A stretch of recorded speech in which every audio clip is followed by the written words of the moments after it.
Howdy, everybody, and welcome to another Bean on the Scene. I am Alma Bean. I know it's been a minute since the last time we have spoke. I've had a couple of sicknesses along the way, but you got to get healthy so you can go ahead and get back to the people. So I believe I am now all good to go. So let's get right into it. We're right in the middle of summer, so sports news is a little scarce, but we still have some stuff to talk about. First, with Real Salt Lake, Diego Luna was continuing to showcase his talents for Team USA, but RSL still had some business to take care of on July 5th as they took on the St. Louis City FC. RSL, they got their scoring done early in the 6th minute with Noel Caliscan getting RSL the 1-0 lead. And then Diogo Goncalves eventually filling in that spot for Luna, getting his goal in the 43rd minute to give RSL the 2-0 lead going into the half. And before I go any further, I just want to make sure that we are up and loaded on all of our streaming options. Probably should have checked that before I started diving in, but oh well, not a big deal at all. Doo-doo-doo.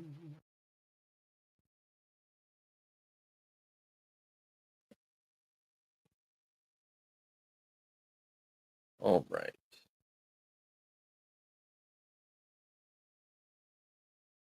But like I said, RSL had a 2-0 lead going into the half. Uh, RSL's really been struggling as of late to be able to try and produce any positive result as of late. Especially having a player as talented as Diego Luna. You want to try and support him as much as you can, but for some reason, RSL just hasn't been able to do that. But since the international break, they've been able to get in some more positive looks, which that might just be because of his production uh, or RSL's production with other players being out on international duties as well. But you know, give credit where credit is due. But uh, coming back to play the second half in the 51st minute, João Klaus from St. Louis FC ended the shutout, narrowing the RSL lead 2-1. And then in the 64th minute, Real got a blessing from the soccer gods as Joshua Yarrow from St. Louis ended up scoring an own goal to put RSL up 3-1. But even though an own goal may come off as a rarity, Utah fans were able to see RSL return the favor as Caliscan also scored an own goal in the 80th minute, making it 3-2. But thankfully for RSL's sake, that was the final goal of the game, which gave RSL the 3-2 win. RSL now improves to 2-1-0 during the international break, with their next match coming on Saturday, July 12th against Houston Dynamo FC, which there you may end up seeing the return of Diego Luna. Now, going on to the Utah Archers, as I've been telling you guys, they are back to back champions for the PLL, and, they deserve the respect that they have rightfully earned. But unfortunately, things are looking a little shaky over there for Utah as, they went from champions and now they are currently bottom of the stands of the PLL. Teams are currently on their All Star break, which Utah did have representation from Graham Hosack, who ended up taking home the title of the fastest shot, which was clocked in at 122 miles per hour. Knowing how solid the lacrosse balls are, definitely don't want to stand in the way of one of those, but they do it without hesitation. So it's really nice to see that that is something that can be positive for Utah, but fastest shot only does so much for you. But Utah will be back in action on Friday against the Philadelphia Water Dogs at 7:30 p.m. on ESPN Plus. So again, highly recommend paying attention to them, especially if you're a hockey fan. It's something fairly similar to what you are used to watching, and gets you ramped up for the upcoming season. Now, the Utah Jazz. Again, I have been sick. I really wanted to talk about everything that has happened with the Jazz because there's just been so much that has gone on. Um, like first off, we had the draft. Last time that we even talked about the draft, I was getting the placement for the lottery draft order. But Utah, in my opinion, pulled off a surprise and drafted Ace Bailey with the fifth overall pick. There was a lot of discrepancies as far as whether or not he would report, which is far from the truth. And obviously, Ace Bailey is now here in Utah, and smiles are filling his face pretty much every single time a camera hits him. Then Utah traded up to the 18th pick to draft Walt Clayton Jr. And yes, I did say Walt, not Walter. That is his preference, and he stated that in the draft picks press conference. Utah traded up from the 21st pick, but also traded away their 43rd pick in the second round, and then a 2031 and a 2032 second round pick to Washington to ensure that they got Walt Clayton Jr. with the 18th pick. But Utah then also drafted John Tonje from Wisconsin with their 53rd pick in the second round, and that concludes all of the rookies that Utah drafted. Now, there's a lot of promise with the guys that were here, whether it's Ace Bailey, I mean, just absolute raw talent. He is going to be phenomenal. And there's just such a high ceiling for him that, you know, why not take Ace Bailey? Walt Clayton Jr., just coming off of a national championship, um, he played a very crucial role for that Florida team, and his court vision is really, really good, especially pairing him up along with Isaiah Collier. It almost gives you a sense of security with Collier having his court vision with the starting unit, and then Clayton Jr. just able to pick up right where Collier left off. It'll be a nice 1-2 tandem as far as their backcourt. And then for John Tonje, I don't expect minutes from him. I honestly would probably anticipate him to spend some time with the Salt Lake City Stars. But Tonje, he did prove that he can be a force, especially with his play against BYU, dropping, I believe it was 37 points while he was playing with Wisconsin against BYU. So you can see that he can elevate his game. Now it's a matter of whether or not that will translate to the NBA level. But being the 53rd pick, I wouldn't set such high expectations for him. But again, you never know. Um, then outside of the draft, free agency has been interesting for the Jazz because they haven't signed anybody, but they did buy out Jordan Clarkson, which for those of you who are familiar with the Hitting the High Notes podcast, we pretty much anticipated Jordan Clarkson to stick it out and play with the Jazz and then eventually retire with them, just knowing their tendencies. But they did end up buying him out of his contract, and the current rumor is that he does plan on signing with the New York Knicks. Uh, that rumor pretty much came out as soon as the buyout was official, but no confirmation on a contract has come through for the Knicks. He's not listed as a member of the Knicks, but it does seem like that is his most likely destination going forward. The Jazz also did waive Johnny Juzang, which for me that came as a bit of a shock. I anticipated him to try and take another jump in this upcoming year since he does have the non-guaranteed contract, but the Jazz were making some other moves, which leads us to our trades. First one being with Colin Sexton. He was traded to the Charlotte Hornets along with a 2030 second round pick for Yusuf Nurkic. Um, Saying Yusuf Nurkic on the Utah Jazz still kind of has me in a bit of shock, but it's a business and everybody's going to be on a rotation.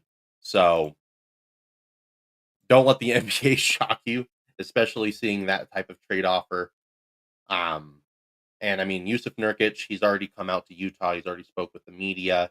And even for the 4th of July, he went out to Park City and was enjoying that time with the locals. A lot of people were getting some photos with him and saying how excited they were for him to be playing for the Jazz. And it looks like it's all smiles for him.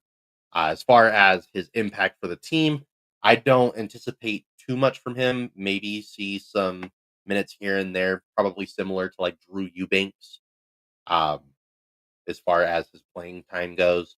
So I wouldn't anticipate too much for him, but it does get Utah off of Colin Sexton's contract. Charlotte gets off of Yusuf Nurkic's contract, and everybody is happy there. But then just before we started recording, the Utah Jazz got involved in another trade, and it was with another big player that had been mentioned on the trading block with John Collins. He will be finding his new home with the Los Angeles Clippers as a part of a three-team trade, which will send Norman Powell to the Miami Heat, and then Utah will be receiving Kevin Love, Kyle Anderson, and then the Clippers 2027 second round pick, which, given those moves between Sexton and Collins, the Jazz, with their collective trade exceptions they currently have and their mid-level exception, with it being the non-tax mid-level exception, Utah now has a $26.6 million collective for trade exceptions. As far as the players that Utah is receiving in return, I would anticipate that Kevin Love is going to be bought out fairly quickly. Anderson, I would say it's a coin flip for him, but I wouldn't be too shocked to see him on the roster. Um, but overall, if you're looking at what Utah was able to get in return, Colin Sexton and John Collins for Kyle Anderson, Yusuf Nurkic, and a second round pick. And ever since the conversations that Colin Sexton and John Collins were up for grabs, I personally, I guess, based off of what the return is, I overvalued what their trade market value was. And it's a little bit of a disappointment for Jazz fans, but you know, it makes it to the point where Austin Ainge isn't a liar, which a lot of people were concerned when he was like, "Oh yeah, no, we're not resting any healthy players. Like you're not going to see that type of tanking." So Austin Ainge, he's not lying on that end because really the only major veteran that had major minutes that could lead towards winning basketball on the offensive end at least is Lowry Markkinen. So you can still play him his full minutes and not be scared that you're moving into a competitive contention. So Austin Ainge, he is sticking to his word. He is making a big point to show that you are going to see a lot of young core guys getting some crucial minutes against big name talent throughout the season. But Jazz fans should anticipate that this will be maybe a little bit harder than last year. But you're not having the expectation that playoffs are in sight, at least for this upcoming season. So you can keep an eye out for AJ DeBonsa. Right now, he's currently slated at that number one, number two pick. I know Utah fans, especially with DeBonsa going to BYU, they'll be very heavy on him going to the Jazz. But we'll just have to wait and see for that one. But another big change for the Jazz that happened is that we are now officially fully in mountain basketball era. No more highlighter yellow. Do not think that that should ever make a comeback unless it ends up being similar to the Jazz black uniforms with the copper and purple, where it'll make a resurgence 20 years later. And fans will be like, why don't they wear those? I really hope that never comes. But now we have the wonderful purple, black, and white uniforms. City jersey still is yet to be announced, but um, with the actual design changes, some players did make some number changes. Svi Mikhailuk being one of them, switching from number 19 to number 10, and then Isaiah Collier switching from number 13 to number 8. Now, those numbers that both of those players left behind, they are very quickly taken, as Ace Bailey currently is wearing number 19. As of right now, there's speculation that he is looking to change his number, especially now that Colin Sexton is gone, Jordan Clarkson gone, John Collins gone.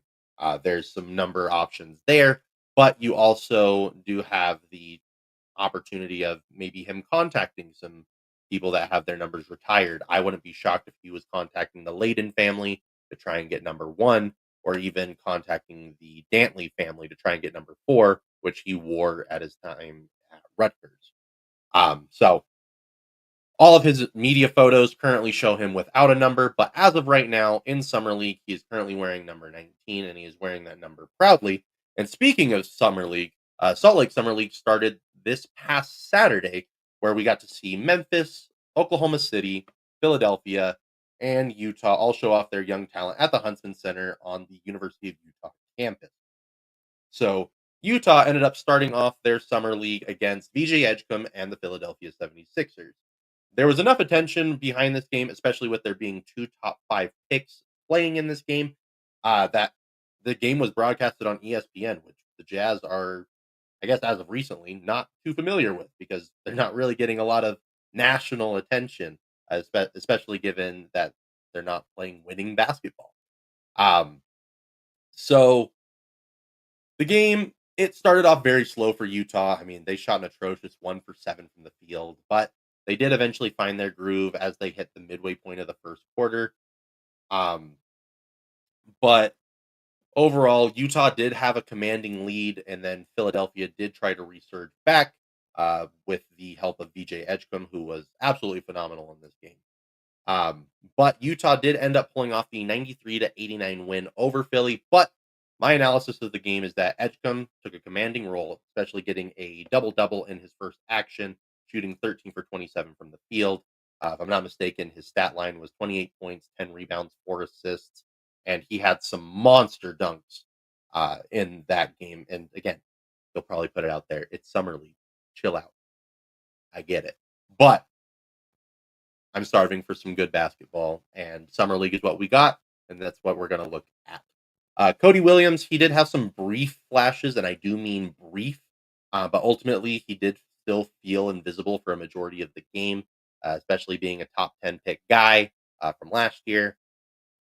You got to make an improvement. I know that he's been working to change his jump shot, which, I mean, if I'm not mistaken, he made either 2 or 3 threes in that game on Saturday. So something that you really haven't seen from him at all last season, making multiple three-point shots, is almost an anomaly. So seeing that was nice, but outside of that, there wasn't really too much to look at for Cody Williams. Kyle Filipowski, he showed that he's still an offensive brute, and that's his bread and butter, but still really struggled to defend in the paint. And I mean, that's what he's going to be asked to do for the Utah Jazz this year. And he's struggling against the secondary big men at best, like NBA secondary. Like they're starting in summer league, but most likely they're the bench unit center at best. And I'm sure that there will be times where Filipowski will be asked to guard starting centers, and they'll be playing in the paint like like there's nobody even there. So Filipowski still needs to bulk up and understand that he is a big man, even though he does bring the ability to stretch the floor to the Jazz. Uh, he still needs to know how to command the paint. Um, Bailey, on the other hand, he didn't look great offensively. He shot 3 for 13. Those are not numbers you want to see, but he did impress the team on the defensive end. Um, but offensively, I guess if you had to pull a positive, he did show that he's not afraid to take shots, but not all of those shots are shots you want to be taking.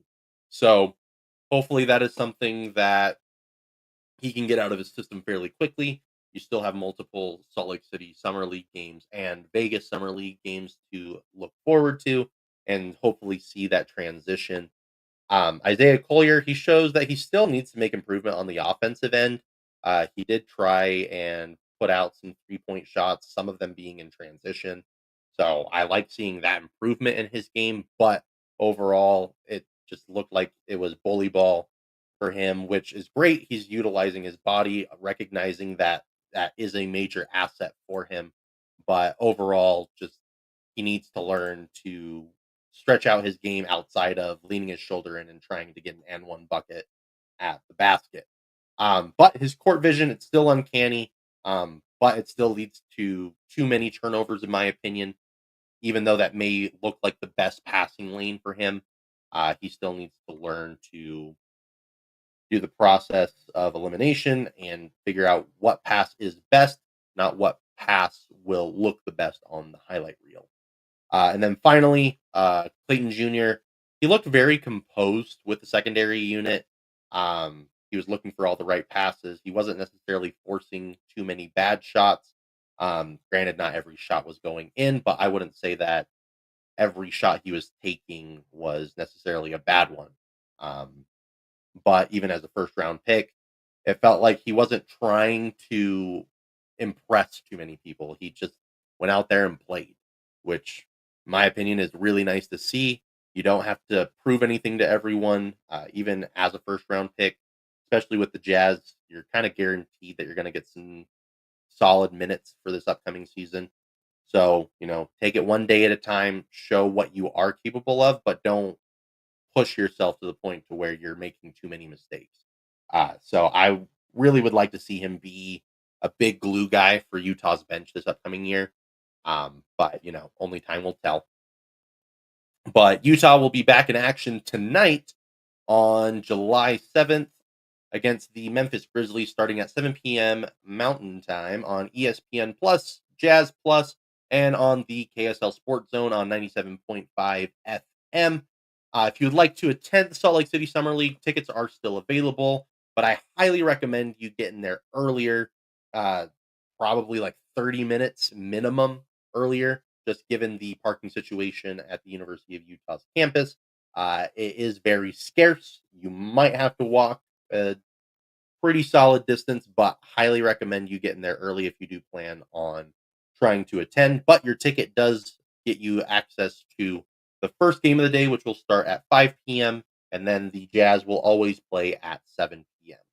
And then, fun little note just before we started recording, I found out that the Utah Jazz's own Carlos Boozer will be a part of a new reality dating show called King's Court.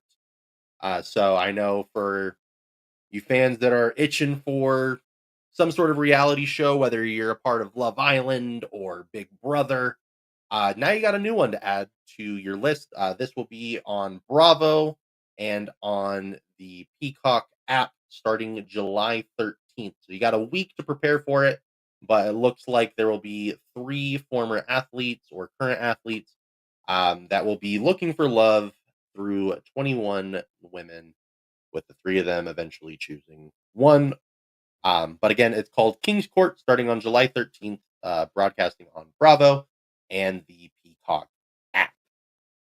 Now, for the Utah Mammoth, again, it's been a minute since we've last talked. There have been multiple things that have happened since I have last been able to stream, but there was a major trade, and it left a lot of fans heartbroken. With Josh Doan and Michael Kesselring getting traded to the Buffalo Sabres for JJ Peterka. For those of you who are unfamiliar, Josh Doan, he's a legacy piece with his father Shane Doan, spending pretty much his entire career with the Arizona Coyotes, who is now the GM for, or a part of the front office for, the Toronto Maple Leafs. And then Michael Kesselring, he brought a lot to the table on the defensive end, but was looking to make a leap in his offensive game, which the Buffalo Sabres, they're pretty much in the market for anyone and everyone to try and, turn the page, next chapter, and, get back to winning hockey. But JJ Peterka, he has a lot of upside. I do anticipate him to make a larger impact for Utah sooner rather than later. But Utah did make some major acquisitions on the free agency market, whether it's Brennan Tanev, Nate Schmidt, Vitek Vanacek, and Scott Brunovich.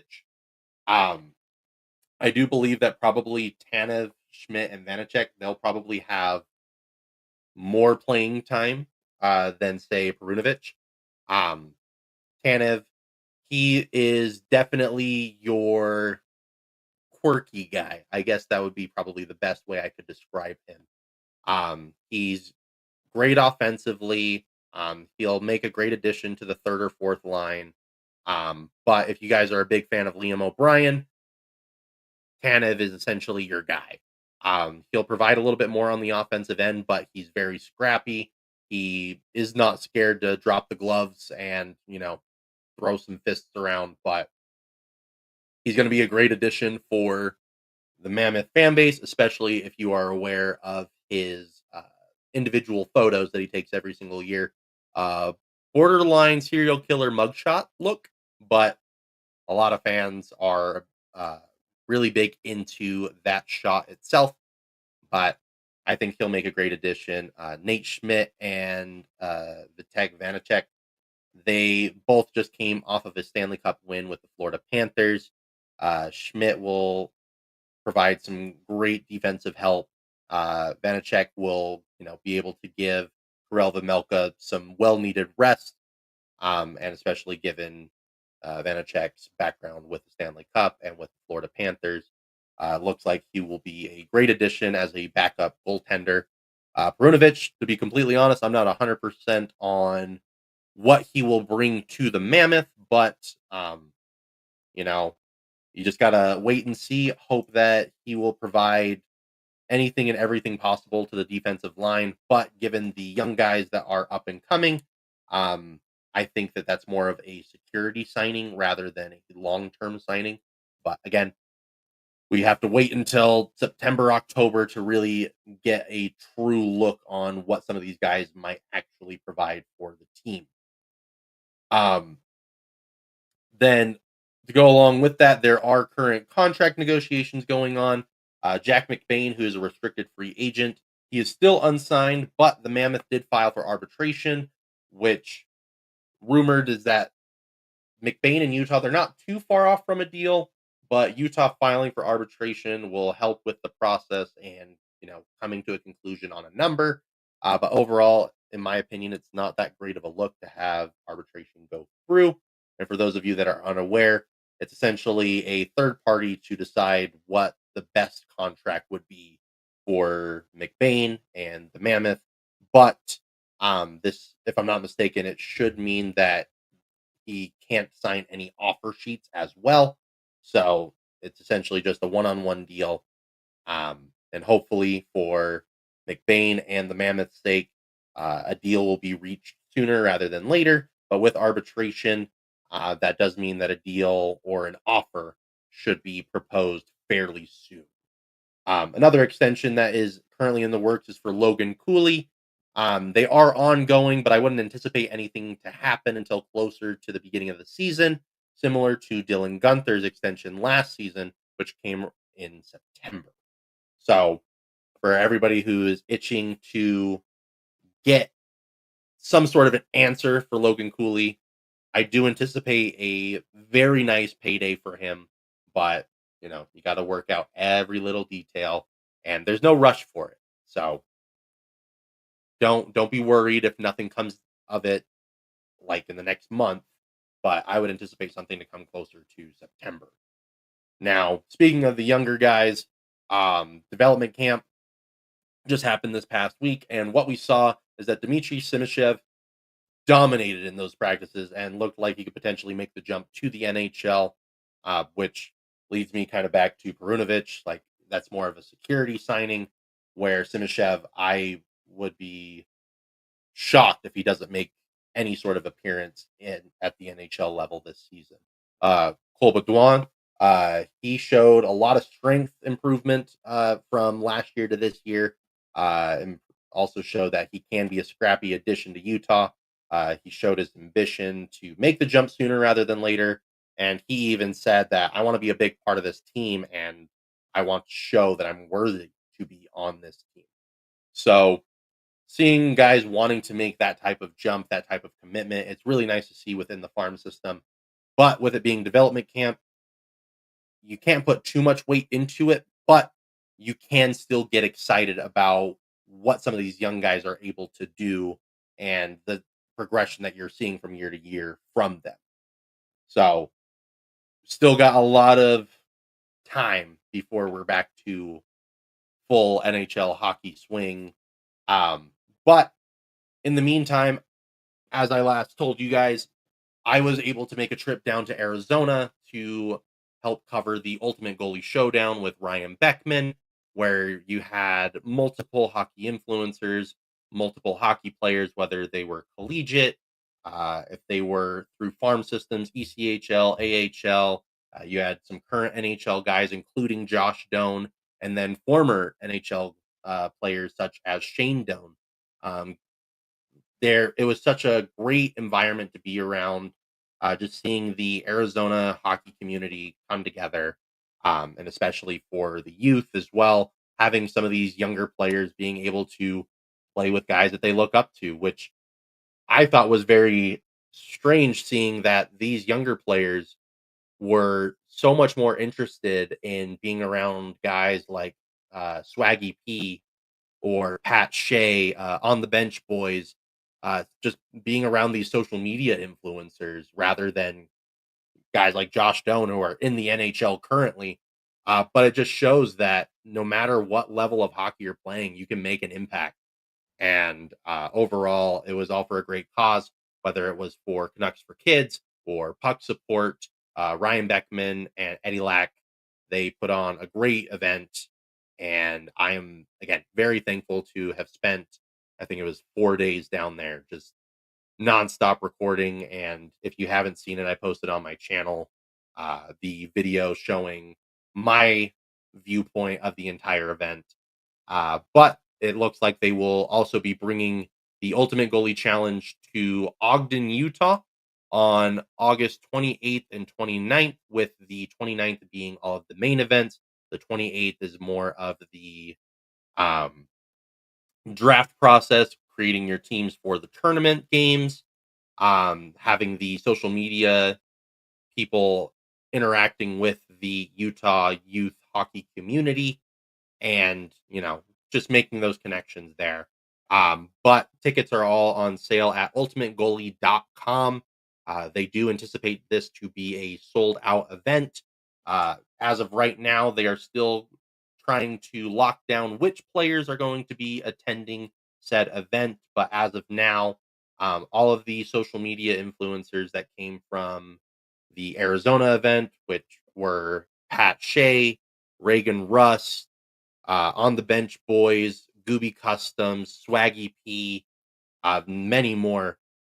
They will all be attending the event in Ogden.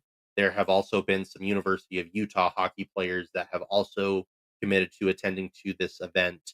So if you want to be a part of it, by all means, go to ultimategoalie.com, find all your information there, see all the updates as far as who will also be attending. And then the puck drop guys, whether it is Destin or Cole, they have been super awesome, super supportive of this event, and one of the main reasons why it's even coming up to Utah. So have to give a huge shout out to them. But overall, it has been such a wonderful experience for such a wonderful cause. So Arizona absolutely loved it. Why can't Utah? So show your support. But with that being said, that is your long awaited Bean on the Scene. And I am once again Alma Bean, and y'all enjoy the rest of yours.